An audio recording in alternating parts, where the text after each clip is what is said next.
Good morning and welcome back to Margin. This morning, we're going to talk about how to manage your finances in your 20s. So let's jump right into it.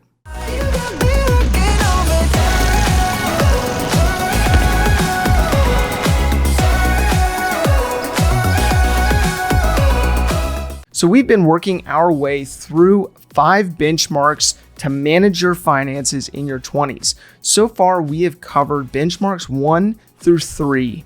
The first benchmark highlighted the amount of change you typically experience in your 20s. And for most people, that's a lot of change. So the first benchmark focused on living within your means, building and living by a plan to spend, or otherwise known as a budget, to ensure that you are building in margin by means of an emergency fund. So there's a difference between what you're bringing in and what's going back out the door. So the second benchmark looked at what you are saving for and how to use aspects that you will be spending money on anyways in order to expedite the process and the rhythm of you actually saving. So taking into consideration not only your housing and transportation, but also looking at how you can utilize those things in order to fund a Roth IRA. So the third benchmark looked at how money has a tendency of making you more of what you already are. So figuring out your specific why behind saving and spending intentionally. This benchmark ensures you are making a priority of giving, whether it comes naturally to you or not. Now, for the most part, all of these benchmarks, all of the main components of these benchmarks are focused on the defense, which Webster defines as the act or action of defending or the capability of resisting attack. Now, when you look at guarding what you have achieved thus far, what you've accomplished thus far, a proper defense is critical. Like, you absolutely need a proper defense. But I would be remiss if I did not factor in how important it is to have a good offense as well. Now, Webster defines an offense as the act of attacking. A great offense means that you are focusing on income growth in your 20s. This isn't just about having great money management skills, then progressively making more money in order to build margin between what you make and what goes back out in the means of spending. Now, benchmark number 4 is about being proactive, not just to hold the line, but to actually take new ground in expanding your income. Now, you may be someone who has always known what you've wanted to do for a living, for a career. Or maybe you are someone who has really struggled to find your place, to find that career that fits for you. But I guarantee you, you have a skill set that may or may not have been realized yet, but that can add tremendous value in the marketplace. You just need to figure out what that is. So if you are struggling to figure out what that is exactly, I take a simple method to discover this.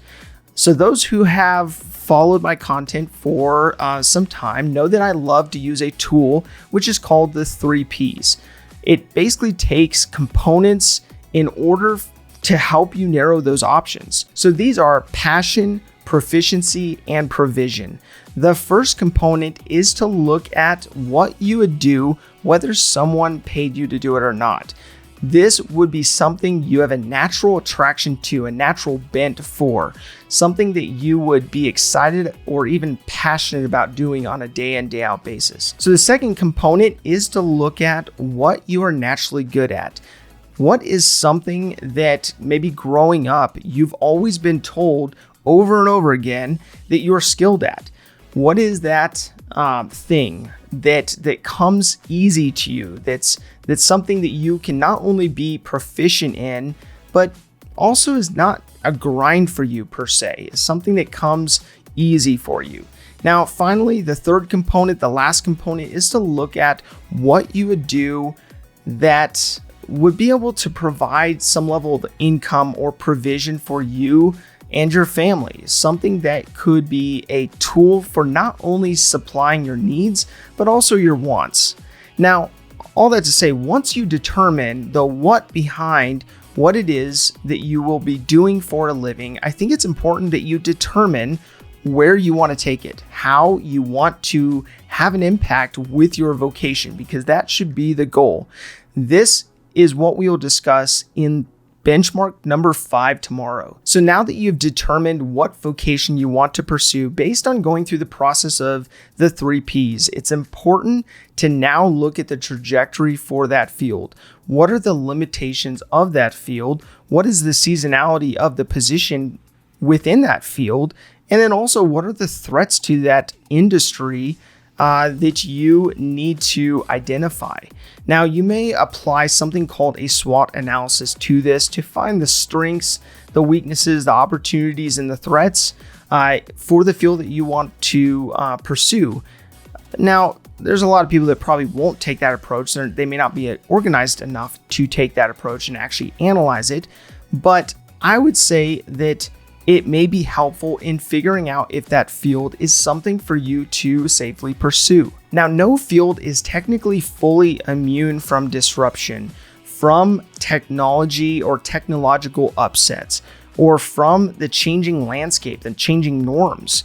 But at least looking at these aspects will encourage you to step into the job, the field, or the industry better equipped, where you feel like you have more information to be able to apply to it. Now, your 20s are technically a decade for the purpose of learning. Not that you stop learning thereafter, nor should you, but you want to take the opportunity to learn, the opportunity to try things and to succeed or to recalibrate.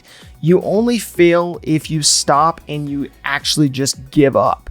This means that this is a time for you to try out various business opportunities before you are more established and have more responsibilities around providing for yourself and maybe a future family. But this gives you the opportunity to try these things out. So you may consider transitioning jobs when you feel like you've learned everything from that position that you could learn. You may be comfortable in that role. And this may take 2 to 3 years before you feel proficient in that role and you don't necessarily feel like you're being challenged anymore. But this also gives you an opportunity to try out different industries, to gain certifications, to train under certain people, and to not be afraid to explore. Now, this will also ensure that you are not only maximizing your earning potential, but you are also able to make yourself more valuable, to make yourself more marketable, more personable, in order to step into new experiences from that point. Now, once you land that new position, you start that company or you start that business, be sure to increase your investing, not only to invest in your Roth IRA, but to invest beyond that. So you may have a company you work for that has the benefit of providing you with some free money through a company match, or maybe through a business that you create, you're able to take advantage of a SEP IRA or a solo IRA. But be sure to factor in investing once you land that role so that you have an opportunity to grow your investments at that point. So this offense approach enables you to intentionally build margin through the ability of weeding out what you don't want, and then being able to cultivate what it is you do want in life. Now, this doesn't only look at maximizing your learning and your income, but it also is for the purpose of trying your hand at various things that you may want to be involved in. So this may be a side hustle, maybe starting a business, looking at an investment opportunity, or something else. But if this is successful, these will then attribute to your ability for financial growth, increasing the margin between what you make and what goes out through your lifestyle, and giving you a larger ability to have this margin for error, honestly, to be able to invest in things that may not be successful, but it gives you an opportunity to learn. Now, my call to action today comes down to really looking at whether you have taken an offense approach to your personal finances. More specifically, your ability to take new ground through a means of growing your marketability and in turn, hopefully your income, but actually taking a proactive approach to that. If this information is helpful to you, please do like, subscribe, and hit the notification bell so you're reminded to come back on a daily basis and improve in managing your personal finances. Thank you for your time. Enjoy your day, and we'll see you back here tomorrow.